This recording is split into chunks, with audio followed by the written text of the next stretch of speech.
¿En qué consiste este plan Bukele? Porque mucha gente se pregunta, ¿es posible implementarlo en el Perú? Por supuesto que es posible implementarlo en el Perú, pero para eso se necesita coraje, valentía, hoy y liderazgo. Y hoy carecemos, lamentablemente, de un presidente de la República que cumpla con esas características.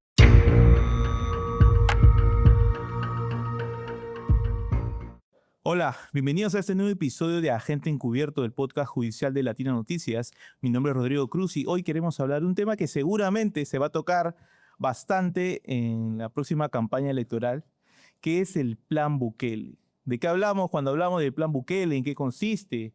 ¿Cuáles son los, no sé, el lado feo, bonito, bueno de este plan? Y para eso tenemos a un invitado que conoce de cerca la situación en El Salvador. De hecho, antes de empezar la entrevista, me estuvo comentando que ha visitado varias veces el lugar. Incluso ha estado en el famoso SECOT. Hablo del señor José Saavedra Molina, presidente de la misión de ciudades seguras para LATAM. ¿Cómo está, señor Saavedra? ¿Cómo estás? Muchas gracias por la invitación. Un gusto estar acá en el programa. Ujú. Bueno, primero que nada, vayamos a los términos, ¿no? Se ha hablado hasta el cansancio de queremos al Bukele peruano, del plan Bukele, un personaje que sin duda polariza también. ¿Qué es el plan Bukele? Bueno, de hecho que la gente está, obviamente antes de responderte, está indignada por lo que ocurre en el Perú. O sea, todos los días tenemos seis muertos diarios. Es decir, que cada 4 horas están asesinando a un peruano y nadie nos defiende. La gente tiene miedo a caminar.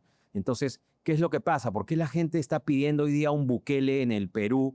Y hay candidatos presidenciales que dicen, soy el Bukele peruano. En Ecuador había un Bukele ecuatoriano. Y algunos de ellos, Y, sin duda, y, sin tener idea de qué están ni hablando. tienen idea, porque hay que diferenciar acá muy bien de las propuestas serias del populismo.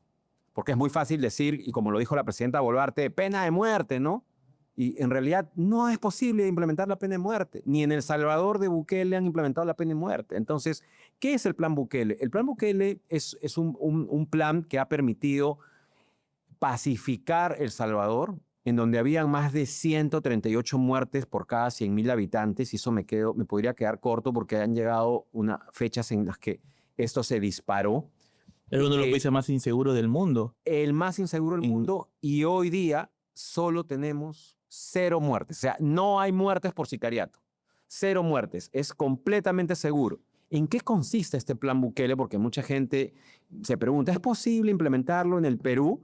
Por supuesto que es posible implementarlo en el Perú, pero para eso se necesita coraje, valentía, hoy y liderazgo. Y hoy carecemos, lamentablemente, de un presidente de la República que cumpla con esas características. No tenemos una presidenta que está enfrentando el crimen organizado de manera frontal, sino que obviamente está haciendo lo que puede. Mantuvo en el poder a un ministro que lamentablemente no avanzó y que hoy lo tiene a su lado. Y que a pesar, digamos, de y que eso, se copió del plan Bukele, o sea, lo menos en el nombre, ¿ah? Porque el plan Bukele, en realidad, su nombre, el plan Bukele es el plan de control territorial. y te cuento, Y, cuando y el ministro de entonces del Interior, Santibáñez, Santibáñez. puso su plan de control territorial, una de las campañas que hizo de seguridad Y ciudadana. fíjate, cuando estaba Otárola, nosotros trajimos un equipo, una delegación de El Salvador en el año 2023 al Ajá. Perú. Y él dijo, no, el plan Bukele no sirve, yo tengo el plan Volarte. Y ese plan no existe. Estamos Luego, padeciendo el plan luego Bukele tuvo que ahorita más bien, confesar, ¿no? cuando Otárola ya lo sacaron del gobierno, ahora se peleó con la presidenta, dijo, ¿sabes qué? No existía el plan Boluarte. Era solamente un tema que le bautizamos para, digamos, Es más, maquillar las cosas, es ¿no? más, ni plan tienen. No tienen nada, nos han engañado y estamos realmente decepcionados. La gente está harta de esto, que es lo mismo que ocurría en El Salvador, harta de los crímenes, harta de que dos partidos históricos en El Salvador se peleaban y se disputaban el control con una corrupción excesiva, y en esto emerge un líder que es Bukele, el cual decide cambiar, ¿no? En un tiempo récord, además hay que reconocer, decide cambiar, y un punto de quiebre en la historia de El Salvador. Él ha logrado, y como ya lo hemos dicho al inicio, 0 muertes. ¿Cómo logró esto? Porque la gente quiere saber cuál es la fórmula mágica, ¿no? Entonces, básicamente, y acá vamos a hablar del plan de control territorial. Previo al plan de control territorial tenemos, uno, la reforma de toda la policía de El Salvador,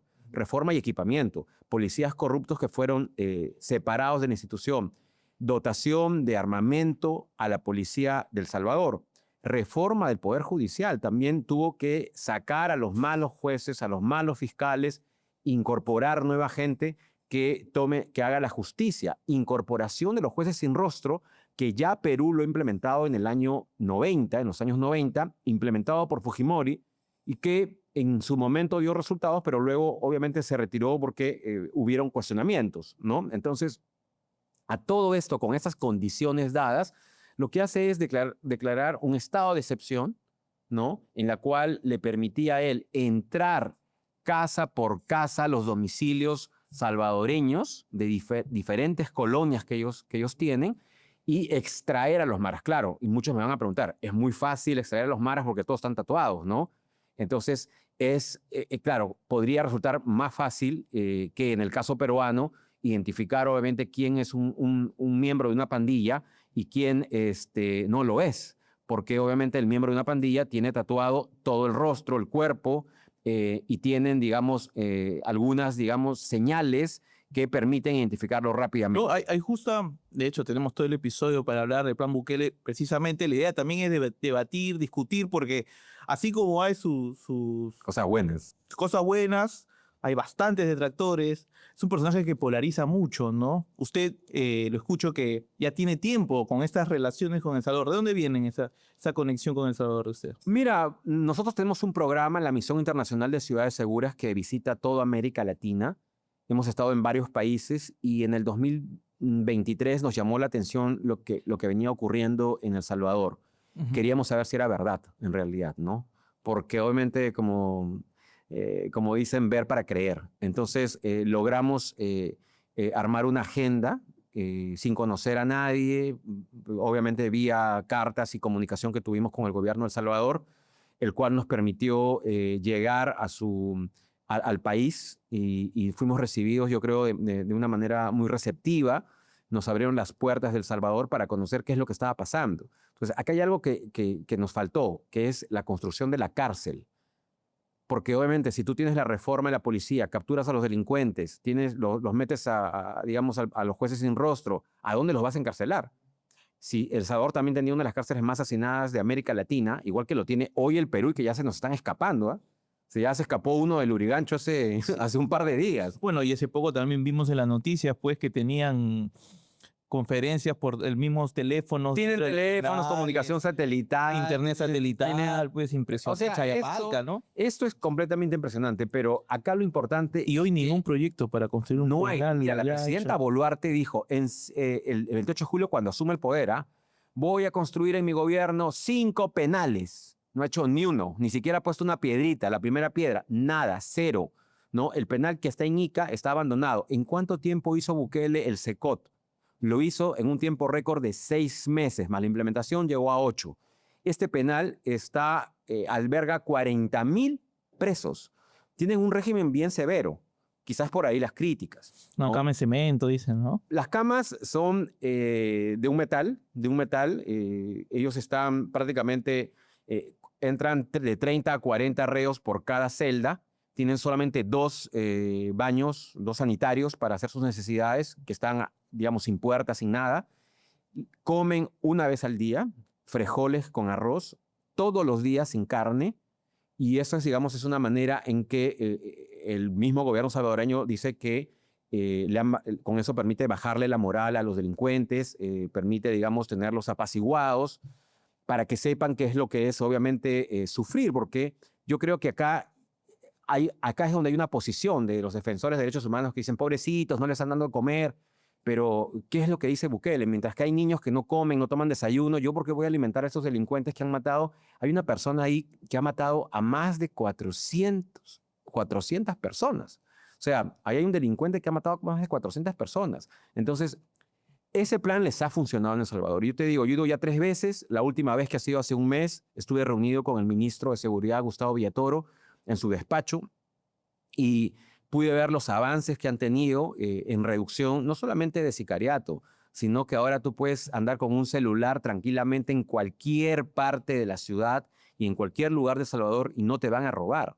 Entonces, aquí eso es lo que nos salta, ¿no? Antes de empezar así el debate acerca, pues, de la crítica que hay sobre el plan Bukele, porque mucho de lo que se menciona también es que hay personas que fueron capturadas sin haber cometido ningún tipo de delito y fueron precisamente encarceladas por este régimen de excepción que instauró Bukele, ¿no? Pero antes de eso, sigamos desarrollando lo que es el Plan Bukele. Una primera fase del Plan Bukele se llamó, como bien mencionaba usted, ¿no? El Plan de Control Territorial, que consistía, corrígeme si me equivoco, ¿no? En que tanto las Fuerzas Armadas como la policía vayan a los barrios más picantes, por así decirlo, ¿no? Y pues consigan lo que es el control territorial para establecer lo que se dice o como se conoce, pues principio de autoridad, ¿no? Lo que hacían era extraer pandilleros, ¿no? Que es lo como ellos lo llaman. Entras a los barrios, van fuerzas combinadas de la policía con el ejército y manda 2.000 soldados, toman el control de toda la colonia y intervienen en las casas. Hay incluso delincuentes que se enterraban para no ser encontrados, pero los perros lograban olfatear y extraerlos también. Entonces, como te decía, resulta a veces fácil identificarlo, la pertenencia a la pandilla por los tatuajes que tenían.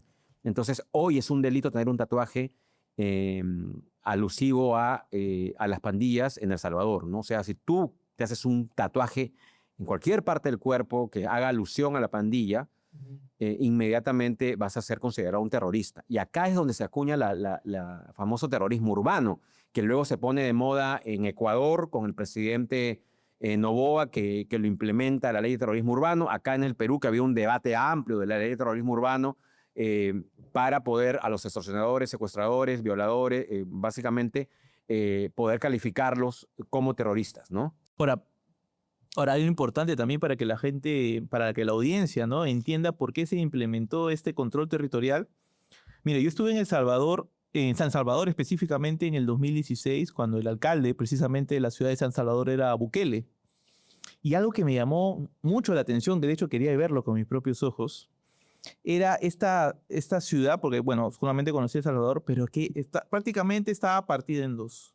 La zona dominada por la M13, o sea, la Mara Salvatrucha, y Barrio 18. Dos bandas rivales, o sea, que lo que me llamó mucho la atención era de que prácticamente los vecinos estaban supeditados a lo que decían estas bandas. Si tú eras de la Mara, si tú vivías, no que ni siquiera pertenecías a la banda, si tú vivías en el barrio controlado por la Mara Salvatrucha, tú no podías ir a ningún barrio que esté cerca o esté en el dominio del barrio 18. ¿Por qué? Porque podría ser considerado un infiltrado, Y te un espía, asesinaban y te mataba, y no solamente a ti, a tu familia, ¿no?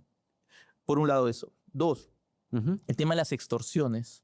Totalmente diversificada, pues mucha gente, de hecho, migraba a Estados Unidos porque la situación era intolerable, ¿no? O sea, tú ponías una bodega y ya que te caía la extorsión. Tú ponías, no sé, te comprabas un auto, te caía una extorsión. Los niños, los menores de edad, veían cómo sus colegios, ¿no? O sus barrios estaban sin quienes eran Había cupo para entrar a la escuela. O sea, tú entrabas a tu colegio y pagabas antes en la puerta el cupo. Exacto. O sea, a ese nivel, ¿ah? Cosa que no estamos lejos en el Perú, ¿ah? Están extorsionando ya a los colegios. De hecho, o sea, uno ve con preocupación en los niveles que estamos llegando aquí de extorsión. Y también algo que me llamaba la atención era que los mismos pandilleros, eso lo leía mucho en la prensa salvadoreña, se llevaban a tu menor en el sentido de que, oye, ¿sabes qué? Cuando cumpla 15 años va a estar con nosotros, ¿no? Y mucho más eso, lo indignante, ¿sabes cuál era? Hay una adolescente que les gustaba al jefe de la pandilla. Ellos iban, tocaban la puerta y le pedían al padre, quiero estar con tu hija, me la llevo. Si el padre se negaba, lo asesinaban al papá, a la mamá, y se llevaban igual a la hija. Entonces no había otra alternativa que darla como pareja o incluso la pueden prostituir.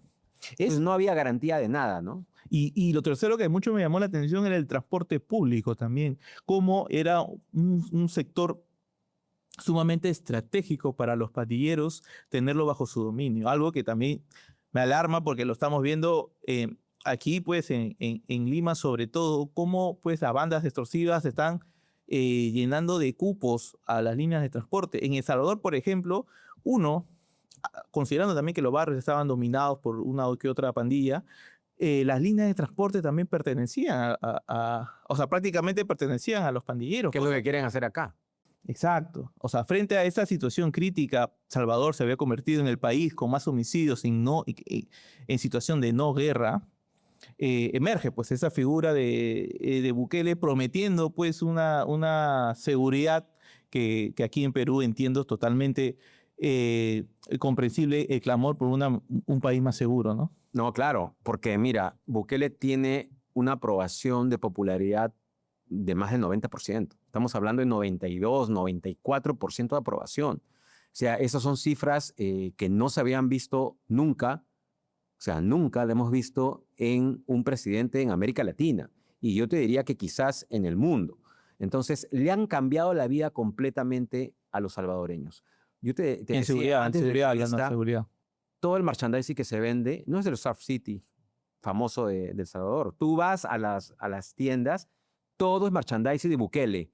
La gorra de Bukele, la playera o la camiseta o el polo de Bukele, la taza de Bukele, todo es de Bukele. Entonces, prácticamente se ha bukelizado toda la economía de El Salvador. Y hoy el salvadoreño se siente orgulloso. ¿Eh? Ahora, también está el tema de que, claro, Bukele es también conocido como el presidente millennial, ¿no? Porque él entiende mucho, más allá por la edad, porque es joven Bukele, pero él también, por su formación, entiendo yo, es publicista, ¿no? Por su formación, él también entiende, pues, las comunicaciones, creo que es el presidente más tuitero después de Donald Trump, ¿no? Y bueno, Donald Trump ya no usa Twitter, pero él entiende mucho las redes sociales, el TikTok, ¿no? Y por ahí también ha sido su gancho, más allá del tema de la seguridad que consiguió, ¿no? Se entiende también por eso. Él ha logrado crear todo un sistema de comunicación, no solamente para El Salvador, sino para América Latina y el mundo, que ha posicionado su imagen como un líder mundial, porque Bukele se convirtió hoy en un líder mundial y para esto trabaja con grupos de jóvenes que monitorean sus redes sociales 24 horas con todo lo que se habla de Bukele. Él recibe informes en la mañana, resúmenes de todo lo que ha sucedido no solamente en El Salvador, sino en América Latina, y por eso es que él tiene la capacidad de responderle al día siguiente o en el minuto a Maduro. No, basta ver su cuenta de Twitter para que Entonces, uno sepa lo presente que está. Está muy conectado con las redes sociales, ha implementado una nueva forma de comunicación política que no había en América Latina. O sea, si tú lo comparas con el tema de Perú, obviamente la presidenta Boluarte no es capaz de subir ni el mensaje de defunción al Papa, lo ha escrito bien. Entonces, estamos hablando de una diferencia pues abismal. Y además, yo creo que hay una tendencia, y fíjate, esto es muy importante porque acá en el Perú hay elecciones en el 2026. Ahora, con unos meses. Entonces, ¿cuál es la tendencia en América Latina? Uno, elegir un presidente joven. Chile tiene un presidente joven, Boric, claro. Boric, ¿no es cierto? Y es de izquierda. Ecuador tiene un presidente joven que acaba de ser reelegido, Noboa, claro. Daniel Noboa. Tienes además a Bukele, ¿no? Y tienes a Milei que está, digamos, bordeando los 55 años, 56 años, que, digamos, con todo digamos, lo estrafalario que pueda hacer y con todas las cosas que se le puedan criticar o incluso también destacar, es un presidente que está en el rango de los 30 a 60 años, que es la tendencia en América Latina para elegir. O sea, para usted, por ejemplo, implementar aquí el plan Bukele también requiere ese carisma y ese grado de juventud, por así decirlo, en la persona que quiera representar el plan Bukele. Yo creo que más que la juventud, yo creo que es tener coraje, carácter, determinación para poder ejecutar los planes. Porque eso es lo importante. Obviamente combinado con ser una persona joven, es decir, no estamos hablando de que sea un presidente de la edad de Biden, ¿no? Que se fue con las justas, que el señor, digamos, tenía algunas lagunas. Entonces, bueno, Donald Trump está por ahí también, ¿no? Y Donald Trump también, pero estamos hablando que América Latina es diferente y que puede mirar y en el caso peruano, a presidentes que tengan un perfil parecido, no solo en edad, sino en liderazgo, en carácter, en determinación para tomar decisiones, ¿no? Mucho más allá del tema ideológico, que yo creo que eso también va a servir de debate en las próximas presidenciales, pero el tema de seguridad es el principal tema de agenda y aquel que logre conectar con la población, que le diga, ¿sabes qué? Vamos a reducir al crimen organizado y la delincuencia en 30% en el primer año de mi gobierno. Voy a construir un megapenal que va a poder albergar a los 50,000, 100 o 60,000 presos y lo voy a hacer en menos de 6 meses. Claro. ¿Se puede hacer? Por supuesto que se puede Hoy hacer. vamos a hablar del famoso SECOT que usted me comenta que estuvo hace poco ahí. Vayamos a la fase 2 del plan Bukele, ¿no? Primero fue este control territorial. La fase 2, si no me equivoco, tiene que ver con los estados de excepción, ¿no? Los estados de excepción son importantísimos porque si no tenías un estado de excepción no podías detener a una persona. Pero unos estados de excepción larguísimos. O sea, No, claro. Creo que hasta ahorita Hasta ahorita está continúa de estar. por supuesto. Estamos hablando de estados de excepción durante años. Sí, él ha sido también obviamente elegido nuevamente y continúa el estado de excepción, que son estados que sí funcionan, que han funcionado para el gobierno del presidente Bukele y que no ha funcionado en el caso de la presidenta Boluarte con su famoso estado de emergencia. No, pero hay una diferencia muy clarísima entre el estado. Explíquele, por favor, a la audiencia cómo es el estado de excepción de Bukele. Bueno, para entrar a un estado de excepción primero había que trabajar varios frentes y ya lo habíamos dicho. Uno, fortalecer todo el sistema de inteligencia nacional. Si lo comparamos, obviamente El Salvador es más pequeño. Me van a decir, pero El Salvador es pequeñito, 6, 7 millones de habitantes. es del tamaño de Lambayeque, o sea... Pero igual es una consideración Yo lo importante. sé, pero ¿no? los O sea, críticos te dicen eso, ¿ah? O sea, la gente te dice eso. No, pero es chiquito. Entonces, esa es una... Claro, ya, perfecto, es chiquito, pero controla tu territorio. Pues si es chiquito, ¿por qué en Chiclayo, Lambayeque, en la región Lambayeque hay delincuencia? Pues, a ver, si es chiquito. Si es chiquito, ¿por qué en otros distritos o en otras provincias o departamentos la delincuencia hace lo que quiere? Entonces, no se trata de tamaño. Acá se trata, uno, de un sistema de inteligencia. Hoy hay que fortalecer la DINI. La DINI está desde hace muchos años politizada. Por cierto, que en toda esta crisis de inseguridad está pasando piola, porque muchos hablan de la policía con justa razón, ¿no? Pero la fiscalía, el Poder Judicial, pero el sistema de inteligencia, ¿qué está haciendo por combatir la inseguridad de este país? O sea, no se está haciendo trabajo de inteligencia porque lamentablemente los han reducido poco a poco. Esto comenzó con Toledo. Toledo comenzó a reducir el tema del Servicio de Inteligencia Nacional. Eso se redujo hoy. No. O que llega a Palacio alguien que cree que la DINI funciona más bien a lo que sus deseos. Mira, no me quiero equivocar, pero debemos tener 300 agentes en la DINI de inteligencia para todo el Perú, que es nada. Bueno, regresemos a la segunda fase del plan Bukele. Bueno, sí, el tema del control territorial era el estado de excepción. Se puede implementar si obviamente has tenido este trabajo de inteligencia quirúrgico, saber dónde están los líderes, dónde están ubicadas la mayor concentración de pandillas para poder entrar. Porque si yo doy un estado de excepción, es decir, pierdo las garantías constitucionales, ¿no? La libertad de reunión, pierdo las garantías de, me pueden detener sin un mandato judicial, ¿no? Que son básicamente las dos garantías que se pierden. Tú puedes hacer un operativo, entrar a un determinado barrio y extraer de determinadas casas a los delincuentes que ya los tienes identificados. Ahora, ese estado de excepción de Bukele implicaba, no sé, toques de queda, implicaba, obviamente, también que podían entrar a tu domicilio sin orden judicial. Por supuesto, podían entrar a tu domicilio en el momento que ellos quisieran. No había ninguna, limitación por parte del Poder Judicial porque es un estado de excepción. Y las calles militarizadas todo el tiempo. Totalmente militarizadas y obviamente inicialmente hubo toque de queda para poder controlar, digamos, la seguridad, pero eso ya no existe hoy en El Salvador. Tú hoy día caminas a cualquier hora de la madrugada y no te van a robar. Y te lo digo porque lo hemos hecho. Hemos experimentado salir a caminar. Nada que cuidado con tu celular. Nada, estás hablando con tu celular tranquilo, es otro mundo. Y bueno, la última vez que yo fui a visitar la biblioteca que hizo Bukele, una biblioteca en la plaza, en la plaza central del San Salvador, linda, iluminada completamente, que obviamente brinda mayor garantía. Se han abierto, o sea, la seguridad te trae inversión.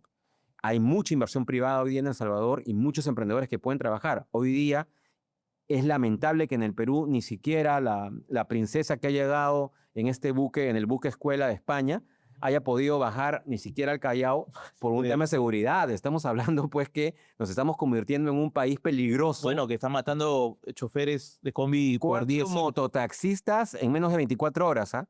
4 No, sí, es tremendo. Ahora, pero, a ver, lo que está sucediendo también en El Salvador, lleva a pensar, ¿no? Queremos más seguridad, pero ¿a qué costo, no? ¿A qué somos capaces nosotros de renunciar para tener un país más seguro? Mira, hoy la gente está con una psicosis total. O sea, la gente tiene miedo para caminar, tiene miedo de llevar a sus hijos a la escuela. Entonces, hoy a la gente no le va a importar el costo, porque tú has visto, hay gente que sale a decir pena de muerte, ¿ah?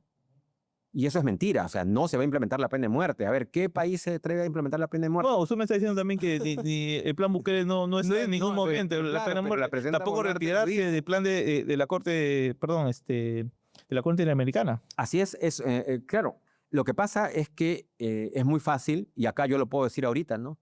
¿Sabes qué? La pena de muerte. Es claro, Salirnos del le va a pacto San aplaudir la José. gente. Ahorita yo doy mi res y me va a aplaudir y me voy a volver tendencia. ¿Cuánto demora la pena de muerte? Pero hay que ser realistas, hay que pisar tierra. No es posible implementar la pena de muerte en el Perú porque no solamente por los procesos jurídicos internacionales que hay que llevar, sino además por el impacto que el país pueda tener con consecuencias que afectarían la inversión privada. Entonces, acá lo que hay que hacer es un buen sistema de inteligencia, hay que construir cárceles, porque las cárceles, y ya lo dijo el Tribunal Constitucional, que no van a poder meter ni un preso más en los próximos meses, ¿ah? O sea, estamos al borde de quedarnos sin cárceles y van a tener que abrir la puerta para que se vayan, para que se vayan a la calle. Ya están Al sobrepoblados. estilo Maduro, ¿no? Que abrió sus cárceles, ya no dejé, ya váyanse a cualquier país. Y tenemos el Tren de Aragua que se ha ido por toda América Latina y hace lo que le da la gana. No, bueno. De hecho, este episodio sale todavía la semana siguiente, pero ayer nomás se conoció que había renunciado el jefe del INPE precisamente por la fuga de una persona del penal de... Pero también por Chayapalca, yo También creo por que lo de Chayapalca. O sea, ya era el jefe del INPE, que me parece una persona simpática, carismática por la forma como declaraba, pero tras de él se hacía agua, porque los penales son centros de adoctrinamiento del crimen, son además lugares y centro de operaciones para las extorsiones y los secuestros, y no se logró desactivar ni poner estas barreras que impiden la comunicación. Entonces estamos hablando que simplemente, como los delincuentes lo llaman en el argot criminal, nos vamos a la universidad. Ahora, volvamos a este tema, ¿no? Esta disyuntiva que me parece muy interesante para abordar el plan Bukele, ¿no? O sea, ¿a qué está dispuesta a renunciar la sociedad por un país más seguro? No, hoy yo te digo, con la psicosis que hay, con el miedo que hay, la gente está dispuesta, yo creo, a entregar hasta sus libertades, ¿no? Recortar libertades. A vivir en un permanente, no sé, toque de queda, calles militarizadas todo el tiempo. Fíjate, acá hay un error, porque tú ves que frente al Arcomar han puesto soldados. Es más, aquí pasé por... Es una picante en Pueblo Libre está la Arcomar. clínica Estela Maris, que he pasado hace 3 días por la puerta.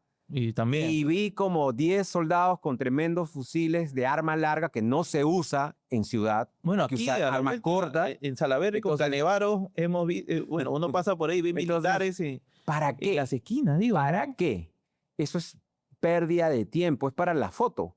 Es falta de no proyectar, Porque eso quiere decir que el sistema de inteligencia no funciona. Porque esos militares, ¿dónde deberían estar? Deberían estar en San Martín de Porras, en Comas, en Caraballo, en San Juan del Lurigancho, todos concentrados acá. En Larcomar necesitas militares. O sea, entonces lo que usted me menciona de que lo fundamental si uno quiere implementar un plan de seguridad exitoso es la inteligencia. Es primero que hacer una estrategia, que no la tiene Perú. Y una estrategia significa no solamente un buen diagnóstico, sino tener metas e indicadores.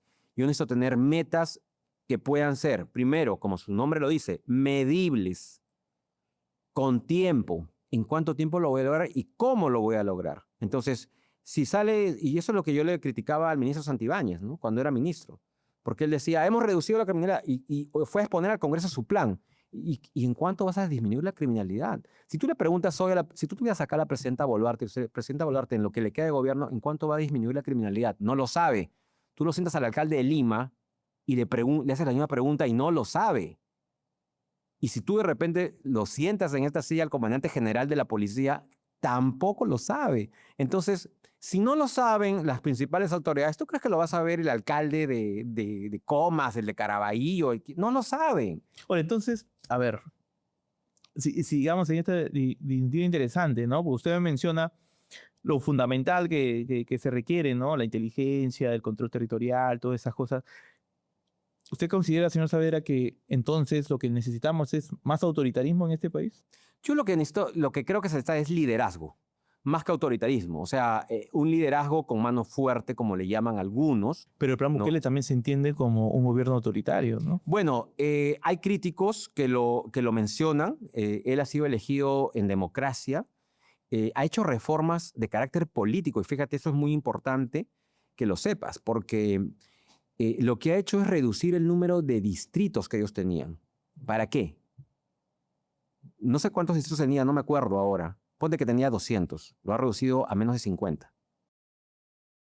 Claro, tener un mayor control de... Control de territorio y control político, obviamente, ¿no? Entonces, con eso, muchas de las, digamos, de la oposición que tenía control sobre algunos sectores, prácticamente con la fusión de varios distritos, queda prácticamente eliminada, ¿no? Entonces, una oposición que no representa más del 2%, 1%. Pero algo también que se le critica a Bukele es, pues, y es importante también mencionarlo, que es que prácticamente es un país donde no existe la oposición. Un Congreso controlado también por el partido de Bukele, un poder judicial que Bukele, por cierto, cambió a todos los miembros de la Corte Suprema. Hablamos, pues, de un gobierno autoritario, ¿no? De hecho, una de las críticas que más se menciona a Bukele lo compara mucho, dice, no, el primer Bukele en Latinoamérica en realidad se llamó Alberto Fujimori.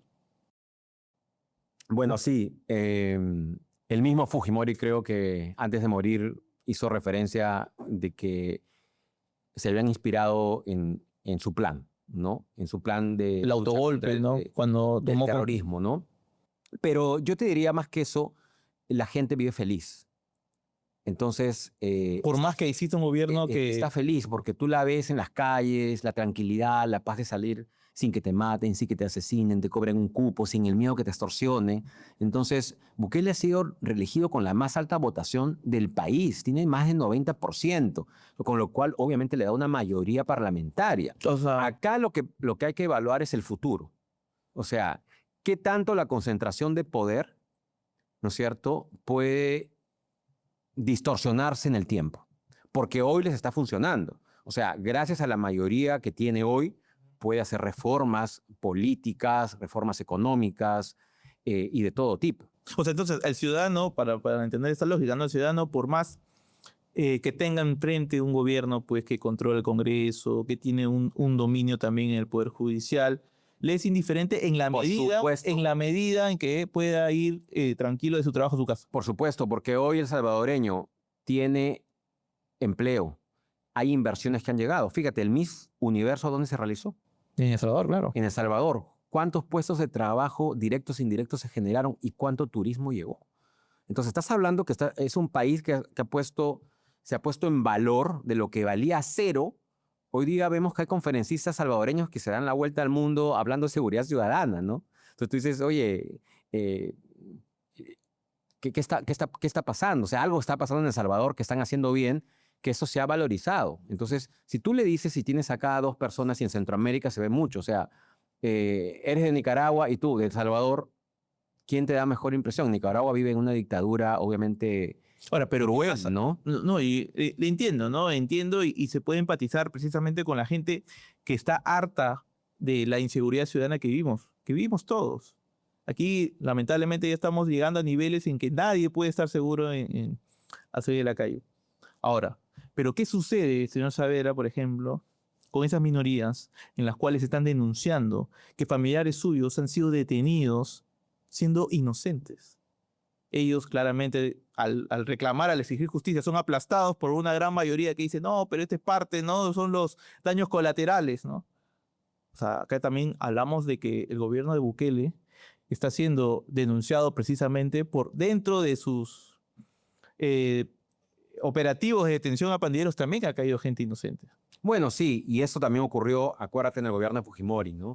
En donde algunas personas que no tenían vinculación con Sendero Luminoso ni el RMTA fueron encarceladas, ¿no? Y los mancharon de terroristas, te lo juro. Porque en ese momento, en los 90, se implementó esta figura también de colaborador eficaz, ¿no? En el cual un terrorista arrepentido, se llamaba así, terrorista arrepentido, por señalar a algunas personas eras liberado, ¿no? Entonces ahí sí se cometieron, en ese momento señalaron algunas, uno que otros inocentes que fueron a parar y luego se demostró años después la inocencia. Entonces yo creo que ese es un proceso que El Salvador lo va a tener que afrontar en los próximos años. Por eso te digo, esto lo vamos a ver posteriormente.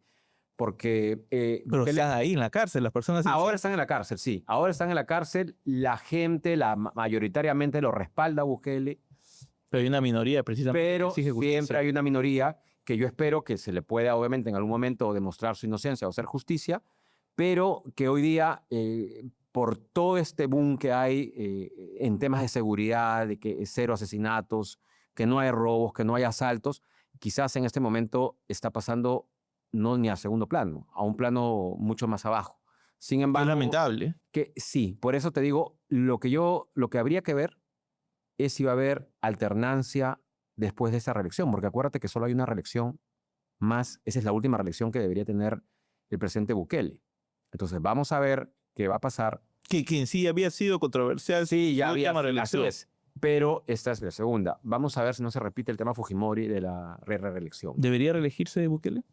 Bueno, yo creo que eso le compete al pueblo salvadoreño. Si si existe la forma, hoy no se puede. Así él quiera, no se puede. Pero yo creo que es una decisión que lo tiene que tomar el pueblo de El Salvador. No sé si tiene sucesor, si otra persona podría... Podría tener el mismo destino al Exacto. Fujimori, ¿no? Porque la capitulación de Fujimori significó su reelección, ¿no? Sí, y fíjate, yo de joven estuve en todas las marchas para evitar la reelección de Fujimori. Estuve, y eso fue impresionante porque estuve el momento que se votaba en el Congreso por la no reelección. Estuve arriba en las galerías con todos los chicos de mi generación, en la cual perdimos la votación, pero fue emocionante cuando Carlos Ferrero Costa, fujimorista en ese momento, se paró y dijo no a la reelección. Y nosotros aplaudimos. Afuera había una represión brutal. Salimos y en el hall de los Pasos Perdidos logramos cantar el himno nacional histórico, primera plana del diario El Comercio de esa época. Ahora, pero, o sea, mire, ahora que me está contando esta experiencia particular, pues, ¿no siente una contradicción en apoyar a Bukele y si es que él termina siendo reelegido, buscando una reelección? Bueno, yo no apoyo a ningún presidente de un país. Yo creo que son procesos internos. Nosotros lo que hacemos es buscar experiencias exitosas en toda América Latina. Acabamos de estar la semana pasada en Ecuador viendo temas de seguridad ciudadana. Hemos estado en Medellín con el programa Parceros, un programa lindo de recuperación de pandilleros. Y hemos estado en Cartagena también viendo el plan Titán 24, un plan exitoso de seguridad ciudadana. Y en Buenos Aires estuvimos en noviembre del año pasado viendo lo el gobierno de Ciudad de Buenos Aires, pero también el plan Bandera implementado en Rosario. Entonces, básicamente lo que traemos son experiencias exitosas, no hacemos apoyo político para ningún presidente, ya sea de derechas o izquierdas. Mañana, el sábado, perdón, estoy en Chile. Tengo reuniones el día lunes para tratar temas netamente de seguridad. Entonces, no participamos obviamente en apoyos políticos, sino lo que destacamos son las experiencias exitosas de cada país. Claro. Ahora, volviendo a las experiencias de El Salvador, a ver, otro tema que también se le ha cuestionado, y la denuncia no vino de un personaje menor de la oposición en El Salvador, sino del gobierno de Estados Unidos en su momento, que habló pues de que uno de los planes iniciales del llamado Plan Bukele significó el pacto con las pandillas, ¿no? También he escuchado ese tema. No, sí, claro. Fíjate, hay algo que obviamente no se debe recomendar a ningún gobierno del mundo, que es pactar con las organizaciones criminales. El Salvador en el año 2014 realizó cuando Bukele no era presidente todavía, hicieron una negociación con las pandillas, con las dos pandillas, Barrio 18, Barrio 18 y el MS-13. Dieron una conferencia de prensa en el penal. O sea, si tú ves el video, sí, lo vi, eso escandaloso, es terrible. increíble, ¿no? O sea, ¿no? Claro. Imagínate en el Castro, en Lurigancho, conferencia de prensa de los el tren de Aragua, los tren de pulpos Aragua, y los injertos del norte. dando su conferencia de prensa. Claro, ¿no? claro. Y dicen, nos comprometemos a no reclutar a más adolescentes, nos comprometemos a bajar las muertes. Claro. Y fue una burbuja ya porque lograron, obviamente, que había cambio, porque lograron bajar la tasa de asesinatos bastante, o sea, se dejaron de matar y también se dejó de registrar oficialmente. Allá no hay en ese momento no había tipos INADEF que tú puedes sacar cuáles son muertes violentas. Entonces, hubo un pacto bajo la mesa que fracasa y que obviamente el presidente de esa época está en la cárcel, ¿ah? Está detenido no solo por corrupción, sino por haber pactado con las pandillas para un alto al fuego. Entonces, eso ocurrió en el 2014 con resultados totalmente adversos y la inseguridad continuó en El Salvador hasta la Ahora, llegada pero el de gobierno de Bukele, Estados ¿no? Unidos también cuestionó, criticó, denunció al gobierno de Bukele por pactar con pandilleros al inicio de su gobierno. Hubieron esos rumores, No hubo una denuncia formal, ¿ah? pero lo que es cierto es que los pandilleros están detenidos, están encarcelados.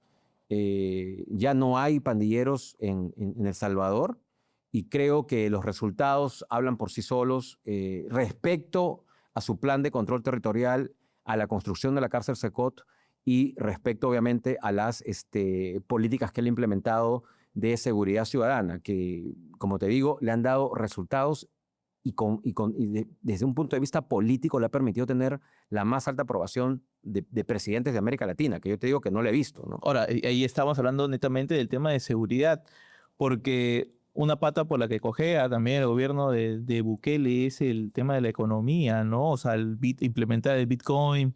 Hay mucha crítica, estuve leyendo un poco de prensa salvadoreña, ¿no? O sea, hablando de una crisis económica en el país, al margen del tema de la seguridad. No, sí, claro. Es un país que le va a costar, obviamente, agarrar vuelo. Ya ha logrado la pacificación, que es algo muy importante.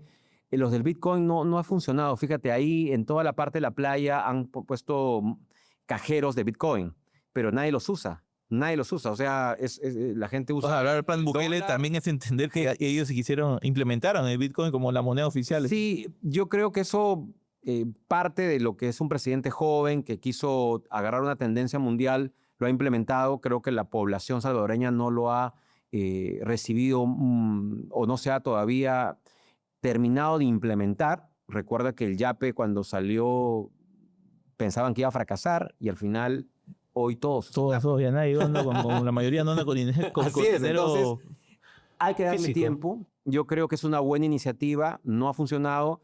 Creo que a El Salvador le esperan años de prosperidad porque van a llegar inversiones privadas en la medida que siga manteniendo la seguridad ciudadana tal como la tiene, con índices que se comparan a países europeos, ¿no? O incluso a Canadá, ¿no? Australia, Canadá, que tienen un bajo nivel de tasa de homicidios.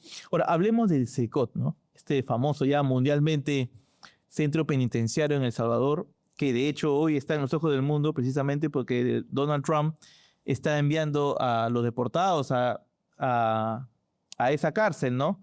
Justo también aquí se habla mucho, ¿no? De implementar un SECOT, ¿no? Cuéntenos en su experiencia sobre el SECOT. Bueno, el Secot es una megacárcel que alberga 40,000 presos, que se fue, como ya lo dije, construido en tiempo récord. ¿Con fondo del gobierno? Hubieron fondos del gobierno, pero también hubo temas de cooperación internacional para poder construirlo. Se logró hacer en 8 meses y hoy día se dan el lujo de cobrar por cada preso que llega de Estados Unidos $20,000 al año. O sea, se volvió como un negocio, ¿no? Que Donald Trump le está enviando miembros del Tren de Aragua, básicamente, a El Salvador para que cumpla su condena, ¿no? Entre comillas también, porque se están denunciando casos que están mandando gente que no tiene esos antecedentes y se los están enviando al SECOT igual. Hay un caso que he escuchado de una persona que ya la Corte Americana ha dicho que lo liberen, pero todavía no se produce la liberación, pero es parte del gobierno americano que no quiere acatar la orden, ¿no? Entonces, volviendo al tema del SECOT, es un penal, como te digo, modelo que fue construido y que puede ser replicado. Te cuento que los que construyeron el SECOT estuvieron en Lima el año pasado. Ah, sí. Sí, estuvieron acá en Lima, fueron invitados por un líder político. ¿Por qué? Me parece que los invitó Rafael López Aliaga, conversó con ellos para ver posibilidades de hacer algo por acá. La noticia no trascendió, pero No sé en qué quedaron, la verdad que solo sé que estuvieron en Lima y tuvieron reuniones, no solamente con él, sino creo que con otros líderes políticos que obviamente están interesados, me imagino que en su plan de gobierno, implementar algo parecido, ¿no? Ahora, hay quienes mencionan que el Secot en realidad es un gran zoológico que se ha puesto en El Salvador. Bueno, el Secot es una cárcel que no permite visitas, es cero contacto con los familiares, ¿no? Con lo cual obviamente ya no permite que ingresen celulares, no permite que ingresen chips, no hay comunicación. Ya te dije que las raciones de comida son controladas, son mínimas, repetitivas además para el reo, y que esto lo que ha logrado es incluso que estas dos pandillas logren convivir en una misma celda, algo que era impensable, tú sabes, que antes se mataban y hoy día conviven en una misma celda. Entonces, creo que es parte también de una guerra psicológica hacia estos criminales que pusieron en jaque a El Salvador y que hoy día están eh, pagando la violación de derechos humanos que ellos hicieron contra una población desarmada e inocente. Justamente mencionaba el tema del término de zoológico porque mucho de lo que se destaca del Secot son esas presentaciones que ponen a todos los pandilleros en fila, las cárceles, youtubers ingresando al Secot precisamente para hacer transmisiones de cómo están internos los pandilleros. Aquí en Perú, ¿usted ve con buenos ojos que se haga un Secot? Bueno, yo creo que hay que hacer una cárcel, una nueva cárcel, porque no tenemos cárceles, que sea súper O sea, urgente que se haga una Pues cárcel. claro, que sea súper segura. Creo que sí hay que poner algunas restricciones a los extorsionadores, a los raqueteros y a todos aquellos que han hecho robo agravado para que no tengan contacto alguno con sus familiares, al menos durante un tiempo. O sea, creo que eso debería implementarse porque hoy día es una fuente constante de órdenes que dan para seguir secuestrando, para seguir operando. Hasta Chayapalca lo han hecho porque la presidenta Boluarte se pasaba. Pero Chayapalca no tiene la Chayapalca. capacidad. No, pues Chayapalca no. Creo que en Chayapalca iría máximo de 250 internos, si no me equivoco. Y eso, menos. Es una capacidad bien reducida. Entonces, pero la presidenta siempre dice, Chayapalca, Habla de Chayapalca como si Pero Chayapalca tuviera 10.000 pabellones. no es la solución. Acá hay que hacer un centro penitenciario moderno. El alcalde del RIMAC hizo una propuesta interesante hace unas semanas en la cual proponía hacer una ciudad penitenciaria alejada de la población, porque has visto que se ha fugado acá en el penal de Urigancho y las casas estaban al costado. Entonces, sí es urgente hacer una cárcel que la podemos llamar con otro nombre, como quieras. SECOT es el Centro de Confinamiento contra el Terrorismo, pero sí debería tener altas medidas y tecnología en su implementación, ¿no? Y considerando que precisamente, ¿no? Si hablamos de esta ola de delincuencia, hay que también mencionar casos como el Tren de Aragua, que su fundación prácticamente se dio en el control que tenían en las cárceles, ¿no? No vaya a ser que en Perú ya lleguemos a ese punto que controlan los delincuentes de las cárceles en su 100%. Mira, vamos a ver Tampoco qué vamos a pasa, maquillar el tema porque que... fíjate lo que ha pasado el anteaño pasado en el Ecuador. Nosotros estuvimos en Ecuador porque tenemos oficina allá y hubieron 3 motines en Guayaquil. 3, con más de 100 muertos entre bandas rivales. Algo que no pensado acá. Acá no hay desde el motín del Sexto, ya que estamos hablando de los años 80, con el famoso Mosca Loca y todos estos delincuentes históricos de Claro. Perú, en las cuales se amotinaron. O sea, no se ha llegado a ese nivel. No hay hace muchos años. El último fue, como te digo, el motín del Sexto, en donde hubieron rehenes y muertos, pero luego esto se ha mantenido en paz. Vamos a ver qué pasa. O sea, pasa entre comillas, ¿no? Porque claro, de repente la audiencia nos escucha y dice, oye, pero mira cómo los delincuentes utilizan celulares, tienen internet por satelital.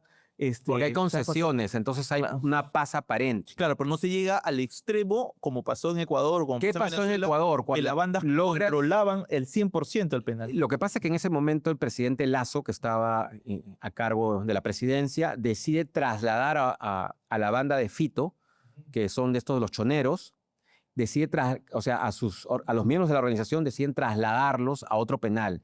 Cuando se produce ese traslado, se amotinan para evitar que comiencen a trasladar a los presos, ¿no? Entonces, yo espero que no lleguemos al nivel que tiene hoy Ecuador. ¿Ah? Ecuador, de enero a la fecha, ha tenido más de 2.500 muertes violentas. Acá en Perú estamos en 700, casi 800. Entonces, no hay que esperar que esto se siga expandiendo. Y por eso yo creo que hay una responsabilidad de la ciudadanía de elegir bien. O sea, hay que elegir bien, porque si no, vamos a estar con el mismo problema y peor todavía, porque eso es un cáncer que va avanzando. O sea, si tú le permites que extorsionen ya los colegios, si permites que extorsionen las bodegas, las farmacias, hay incluso ahorita profesionales que los llaman y ya están siendo extorsionados. Entonces van a pedir cupos en las casas, que ya está ocurriendo en Trujillo. Ahora, y lo peor sería pues que candidatos aprovechen de ese clamor, de esa desesperación para vendernos humo, pues. Es que acá hay una teoría que es la teoría de la desesperanza prendida, ¿no? En la cual, te pongo un ejemplo, se está hundiendo el Titanic, la gente está desesperada, no sabe si ir para la derecha, para la izquierda, viene un hombre radical, con fuerza, con carácter, y le dice, todos a la derecha. Y todo el mundo, como está desesperado y no sabe qué hacer, se va para este lado y se hunde el barco por ese lado. Entonces, no hay que tomar decisiones hoy al elegir por el sentimiento. Claro, y al final quedamos usted y yo como los músicos del Titanic. Mientras Nos vamos a quedar tocando y nos vamos a hundir todos, porque el Perú es un barco. O sea, no podemos permitir que nos hundamos. Hay que saber elegir, ver programas, ¿no es cierto? Y no que me gustó la musiquita, y que hice clic, ¿no? Porque dio el bailecito. que soy el Bukele peruano. Claro, porque ahora se pone la barba, ¿no? La gorra, y soy el Bukele peruano, ¿no? Entonces, es más, hay pintas, ¿ah? Claro. Toda la Panamericana, Bukele peruano, no sé quién es el que se está pintando como Bukele peruano, pero yo creo que mucho más allá de traer un plan Bukele, el Perú tiene la capacidad de implementar un plan propio, hecho a la medida de Perú, en la cual la policía ya demostró que logró derrotar a Sendero Luminoso. Necesitamos solamente un líder con visión y con voluntad y coraje y determinación para implementar una política de seguridad nacional que involucre inteligencia, dotación obviamente, de armas y equipos a la Policía Nacional y emprender operativos muy geolocalizados para poder capturar a los líderes y en paralelo Más penales. construir al menos uno, ¿no? Al menos uno, o sea, no te digo construye dos porque Empieza te de van a uno, engañar, claro. o sea, hay que Y hay ser uno amigo consciente. construir que está en Ica. En Ica estaba votado hace 7 años. Muñante fue a Ica y informó en el Congreso, no le han hecho caso, pero ahí sigue votado por un tema de corrupción, ¿no? Está paralizado por un tema de corrupción, pero nadie lo destraba. Eso es lo Que triste. en realidad ese es el gran problema de este país. Señor Saavedra, gracias por habernos acompañado en No, este muchas episodio. gracias a ti por la entrevista y bueno, esperamos que hay un mensaje final que la seguridad no se improvisa, la seguridad se construye. Gracias.